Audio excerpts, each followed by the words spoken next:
Hello, everyone. Hello, good evening. I am Sashikant. I work for IBM. I come from IBM India, and I'm a committer on the Eclipse JDT core project.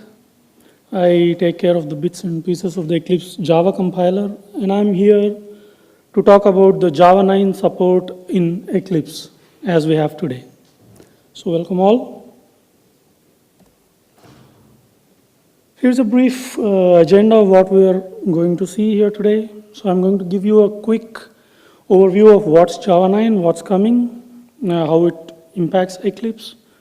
Then we're going to do a quick demo of what we have today, what we can do, what we cannot do in Eclipse.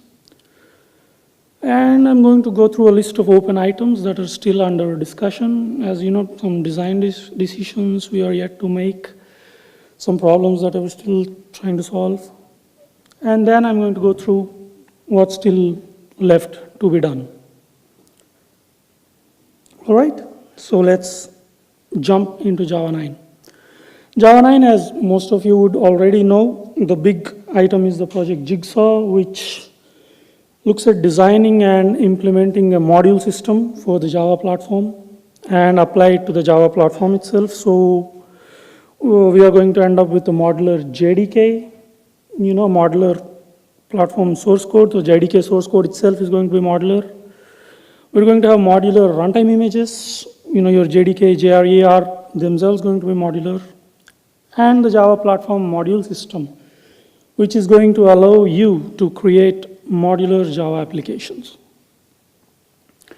So that's one big piece of Java 9. We have the Unicode 7 and 8 support that are going to be introduced. Then we have the Coin project, which is about some small amendments to the Java language. Things that were considered earlier but left off maybe because of higher priority items or not too important stuff.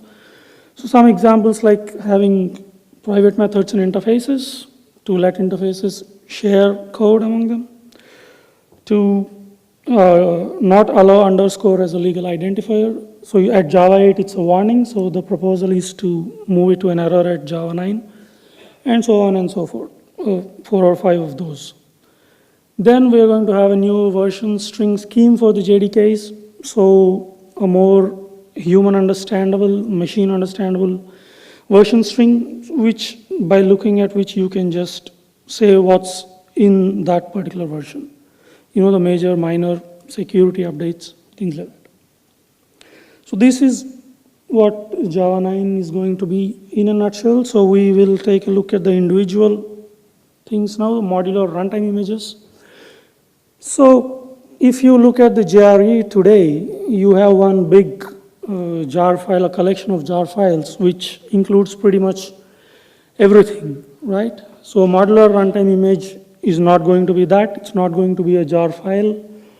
You will probably have one JImage or one or more JImages with a collection of the platform modules, or probably individual JMod files, one for each module. So the idea behind this modular runtime image is to compile images that are needed for a particular platform, let's say, or a particular device, or a particular application, or a particular need.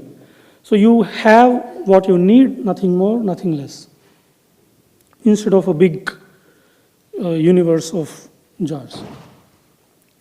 So you're not going to have these system properties for loading extensions or the boot class path, things like that. Everything is going to be handled by modules. So if you want to extend something in the runtime, you're going to have to provide an upgrade to a module, things like that.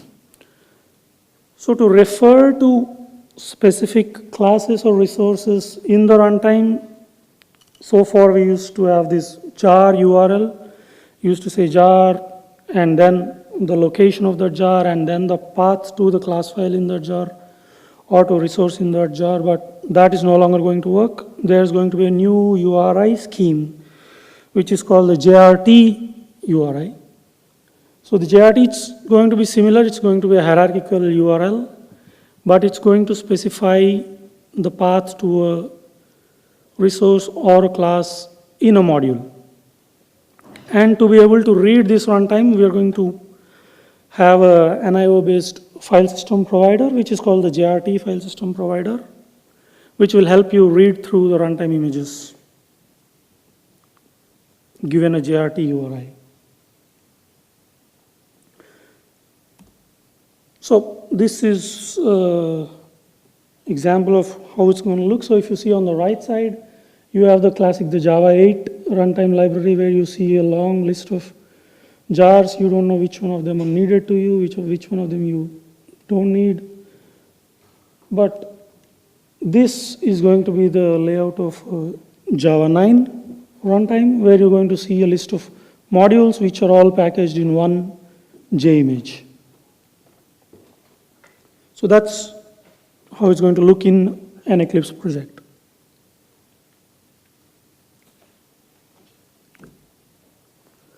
Then we're going to talk about the Java platform module system itself. So why do you need a module? What is a module? So module is basically a self-describing collection of code and data. So why is module an integral part of the language? Why don't we have some external, we have manifest, which is very similar to the manifest files you see in a bundle, where a bundle tells what it needs, what it provides, and it's all there. So why do you need a Java language construct itself? A module is a Java component now. Modules offer this reliable configuration and strong encapsulation, right? So what is reliable configuration? You don't look at the entire JRE and, the class path, as you know today, it consists of everything, and you really may need all of it, may not need all of it, you don't know. But with this module configuration, what a module will be able to do is it's going to be able to specify exactly what it needs to be able to run, right? So a module requires module B, that module requires some other module C, module D, whatever. So the module system will be able to gather all this information from the module descriptors and build this collection of input modules which will help your application run. And then there's this strong encapsulation where a module can choose to export what it wants to and hide what it doesn't want to export. And the module system ensures that only what a module exports is available to the clients. Nothing more, nothing less. So modules can even selectively export their packages to client modules. Only some people see my package, others don't. So all this is handled by the Java platform module system. So in a way, it's very, very similar to the PDE, the bundles that you see, where you specify your dependencies, your runtime, and then it's ready to go. So here is an example module declaration that you're going to see. It's conventionally placed in a file called module-info.java, module-info.java. So your module is a keyword, your module name. You're going to tell what you export. These are your package names that you want to export. These are selective. So the to indicates that these packages are available only to the target modules.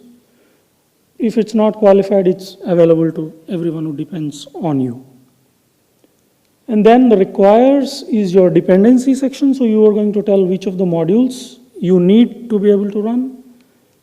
And the requires public, the public indicates that it's an implicit dependency. So every module that depends on you will also implicitly depend on the Java SQL. So we'll come to that why that is needed, and I'm going to show you in the demo what that means.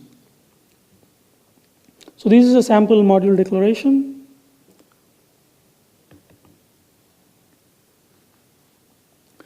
So where does a module fit in Eclipse? So far we have these Java projects which we create, and in the Java projects we create these source folders which contain your packages. So the source folder is what we call a package fragment root, which contains package fragments. So the most logical thing, the initial thought for us was each class path entry in a project would correspond to a module. It could potentially be a module root because it can contain packages and types in turn. Except the system module, of course, which contributes several modules. So this is what we have today. The package fragment root corresponds to your module, and the project contains these multiple package fragment roots. So we'll take a quick look at what we've got today, what we can do. So using Eclipse. So I'm using the latest Eclipse Neon here, the 4.6 release with the latest Java 9 patch for Neon applied on it.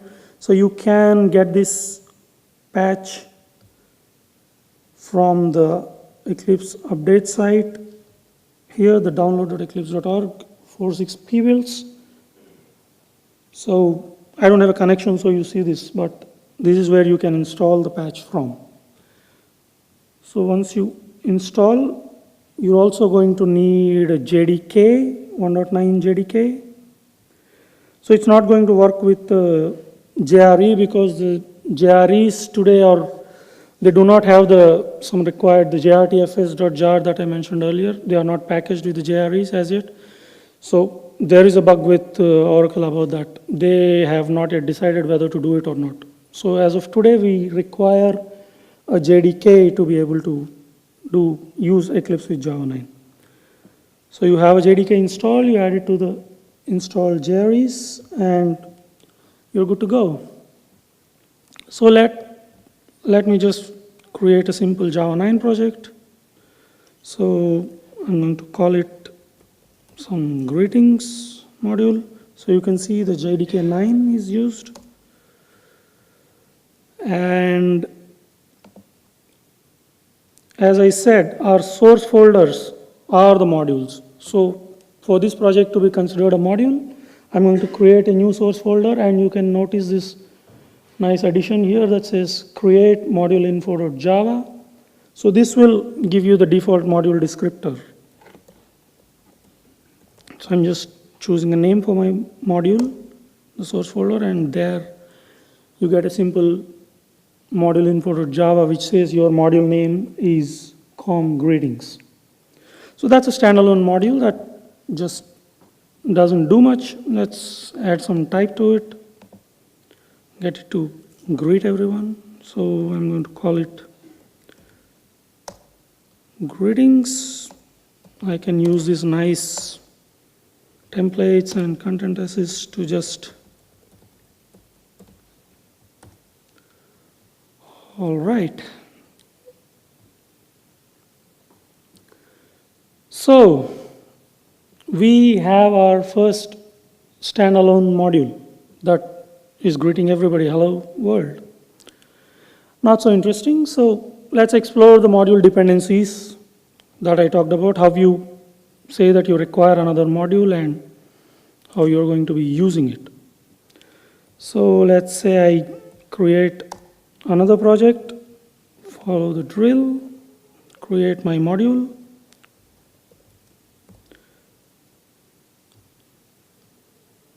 There. And I'm going to create a few types in this. So let's say there is a greeter interface that tells me what to greet.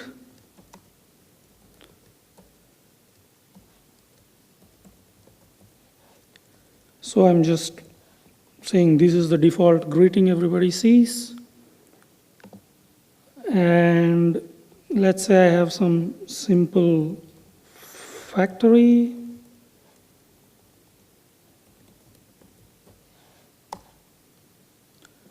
Which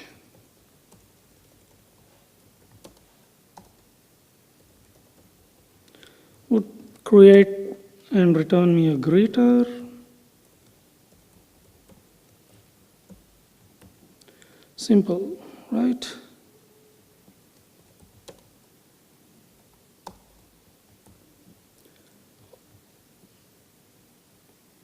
And I'm going to also have an implementation for this, which is a simple default one, right? So now we have a module, another module that has a simple factory to create a greeter, and it will give you an instance of the greeter, right? So what we're going to see is, so I've just moved them to the module. They were in a different package earlier, right? So how I can use, how my earlier module, the greetings module, can use this new module and basically depend on it. So what we have to do, we have to specify that I require that module. So note the use of content assist here as well. We have some basic content assist for the module declarations, some keywords. Right, so but why do you see an error here? Because I cannot resolve it to a module. So you got to tell the compiler where you can find it. So I just have to add that project to my build path, and it can be resolved now. And how can I use it? So let's say I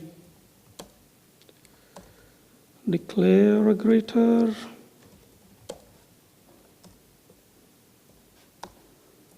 And use it right here. Oh, but why are you still seeing errors? You have the project on the build path, you have the dependency to the module. What could be wrong? So, you see, this module is not exporting the packages. So just because you have it on your build path doesn't make it available. It has to be explicitly exported by the module.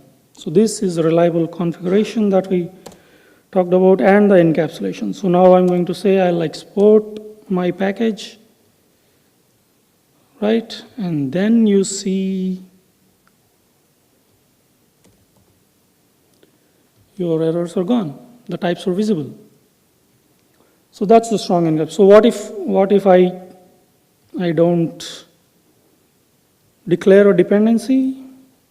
Well, this requires recompilation today, but that's going to be fixed soon. You see that again the types are not visible.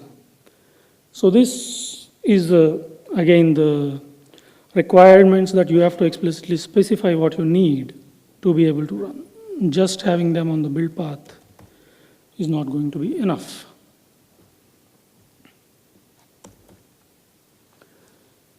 So we have seen the encapsulation, we have seen the strong everything. So now let's get to the other part, the implicit dependency. Why do you need them? Right? So let's say today, in this example, I have this greeter factory that returns a greeter that is defined by my module. But it could always be the case that it's not defined by my module, it's defined by someone else. It's a library that I depend on, right? So let's just try to create that scenario as well. Let's say there's a different module.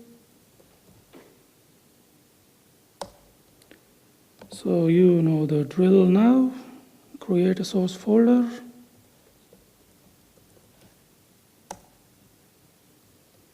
And let's say I'll move this interface there into the new project. So I'll create a new package and just move it there. Right? So now you see that I can no longer resolve these. So what do I got to do? I got to export my package And I got to tell I depend on this new guy, and I got to add it to the build path.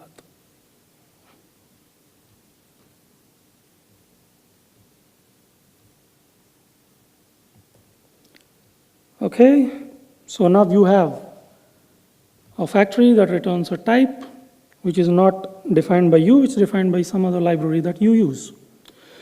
So what would happen to this guy now? He can no longer see the interface because he doesn't depend on the third module, does he? No? So you can always go here, add it, no problem there.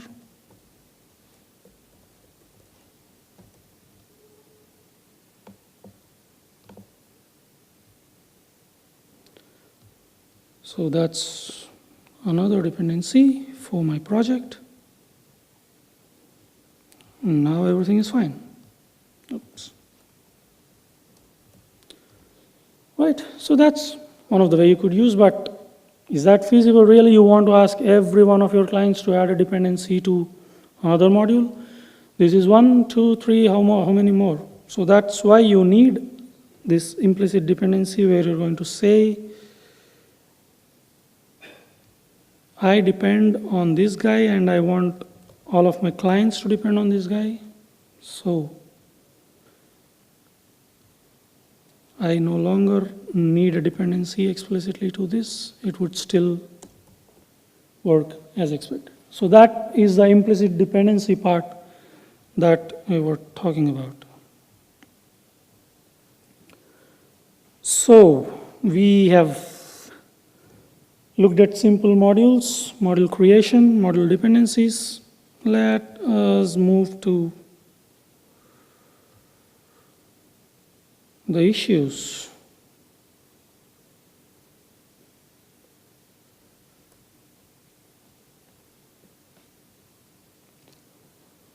So as I said in the beginning, definition of module in Eclipse JDT. So our first thought was the package fragment roots are an obvious choice. We could go with them, yeah, sure. But there were several challenges with that, so now we are leaning towards one module per project because of the obvious simplicity for us to implement. You know, we don't have to create a lot of new APIs and stuff. The JDT UI existing thing will work. It has a nice correspondence to your bundles. You know, today one bundle is one project, one manifest, which directly corresponds to one module. Straightforward. So we also have this discoverability of modules, you know, which project contains which module belongs to which project. Project A has 3 modules, project B has 4 modules. Now module A in project A depends on module B in project B. Just to say that it's really confusing, how are you going to even configure that? No. And we also have the issue of these, you know, cyclic dependencies, you know, dependency resolution in both ways, forward as well as backward. You want to, as an example, you want to export your packages to one particular module. Module A wants to export package A to module B. So you want to know where module B can be found. Module B in turn depends on module A, so you want to be able to resolve where module A can be found. So you add project dependencies between project A and project B, you're always going to end up with circular dependencies. Not good, right? And there is the scope of these non-compiler features. The compiler is the one thing that you see, but there is a whole lot of ecosystem around the JDT, right? You have this search. Do you need a new scope for search, a module scope? Does it make sense? What about the AST? Do you need a module in the AST? Maybe, maybe not.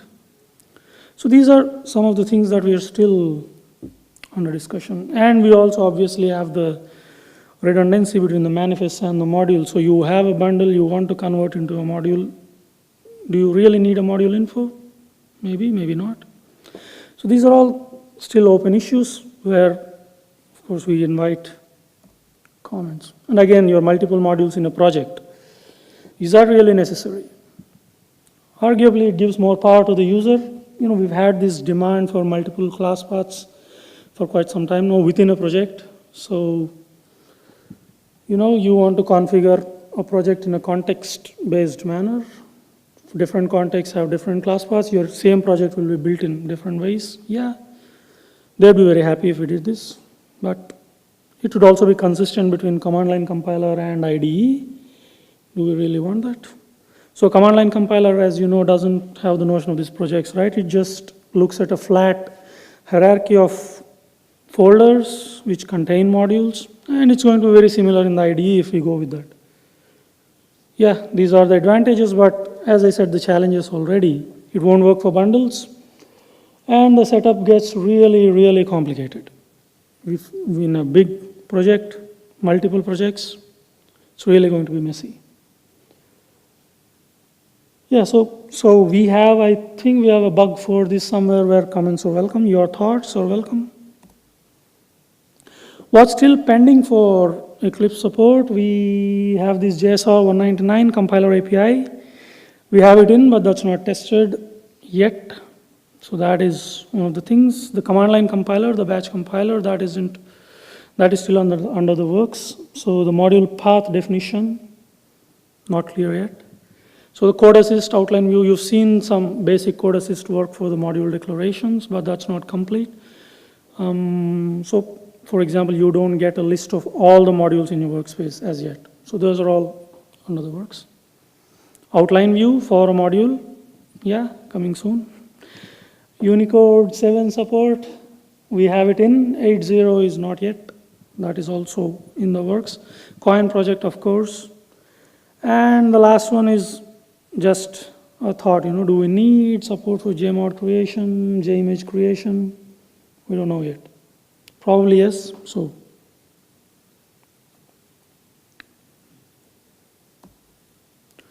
All right, bit of a promotion, the Eclipse Summit India 2016 from August 25th to 27th, Bangalore. Call for proposals is open. Please do register, the website eclipsesummit.in. Please do submit. And rate the session. Please take a moment to rate the session. That's all I had. Thank you. Any questions? No questions? I see that each time you want the dependency to a second module, you have to also add the module to the build path. Yes. Today, yes, but future, hopefully, no. That's what I said, the redundant dependency that you have to configure, that's not good. We know that. We are working on addressing that. So that should not be necessary once we have the full implementation in place. Yeah. Yeah. We saw that you define a model in a source folder. Can you have one source folder attached to the same module? For example, when you work with generative code, you often have a source folder with generative and a source folder with manual code, which work all together. Yes. So just the location of the module info would change, in the source folder versus at the project root, but actually everything else stays the same. You can have multiple source folders, all of them in the same module. Yeah. What's your plan regarding support for the Java 9? Is it going to provide support for Windows 2 or for Oxygen? How are you confident with being able to release that support for Java 9 with your label? Well, so it's been a bit of a moving target for us, really. So as of now, even today, Neon has almost sailed, right? But we still don't have a specification for Java 9. It's still in the works. So yeah, we really cannot promise anything, but hopefully, because the Java 9 is scheduled for a September release, I think, we are hoping we will have the support in 4.6.1 or at least 4.6.2. That's what we're hoping, assuming nothing else changes, no major changes happen in the meantime. Yeah. Yes? A thought on a minor error or warning. The thing that you had to do when you added the public to the export, isn't that necessary if one of your exported packages, has a type reference to something that's in the other module that you depended on? So in your example, you had the greetings service and it depended on if you can open it. It's probably easiest. Sure. So wouldn't that be something that would be worthwhile having a warning or configurable error for? So you had to add the export to the other module info, right? So the public, not the export. This public here. Mm-hmm. Isn't this public always required if in org astro you have a reference to something that is from org greetings? So isn't that something that in an ideal world, once you're done with all the other things that are still pending, you could have a warning for? So you're saying we should give a warning here? Yes. Yeah, sure. Yeah, of course. If you don't make it public, you Yeah, could yeah, detect that. You see where I'm going? You could detect that the Yeah, that astro would be reference a is a type. nice addition. Yes. Yeah? Okay. Yes. So this is still an early beta, so all the things are not in place yet, but sure. The fact that you have the warning, you can recommend the user to re-export the dependency, which can be interpreted as a bad practice in modularity.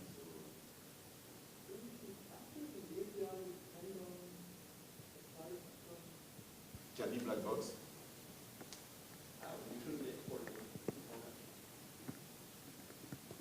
So it can be the other way, or greetings, the com greetings, which says I also depend on this one. Like the CPM show or the yes, one practice may be better than the other in some context. But I guess one shouldn't even have to have public, the one should be doing something wrong.